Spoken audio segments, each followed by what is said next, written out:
Alinsunod sa utos ni Pangulong Bongbong Marcos kay Customs Commissioner Ariel Nepomuceno na supilin ang smuggling sa bansa.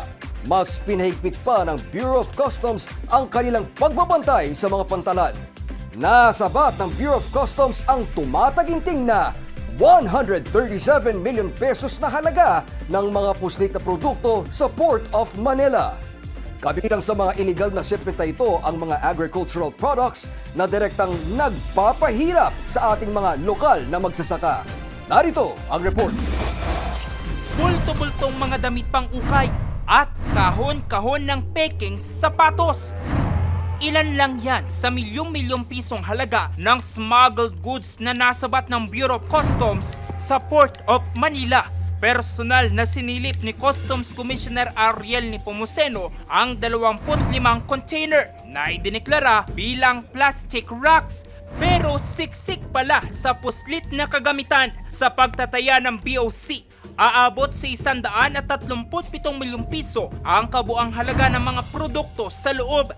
Kasama rito ang higit 11,000 kahon na mga puslit na sapatos at luggage. Lagpas 3,000 kahon na mga gamit pang ukay-ukay. 82 drum ng chemical na calcium carbonate at 5 palit ng iba't ibang hardware items. Pero ang pinaka-ikinabahala ni Commissioner Nepomuceno ang higit 7,000 sako ng asukal at malagkit na bigas na natagpuan sa loob ng container.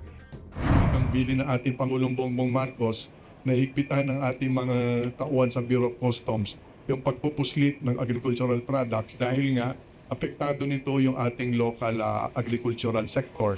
Yung ating mga magsasaka, merong krisis ngayon at lalong-lalo na dapat proteksyonan natin yung sarili nating mga magsasaka, yung kanilang kapakanan. Nangako si Commissioner Nepomuceno na kakasuhan ang nag-iisang consignee sa 25 container ng paglabag sa Anti-Agricultural Economic Sabotage Act at Customs Modernization Tariff Act. Hindi rin maiwasan manghinayang ni Commissioner Nepomuceno kung legal kasi ang mga produkto.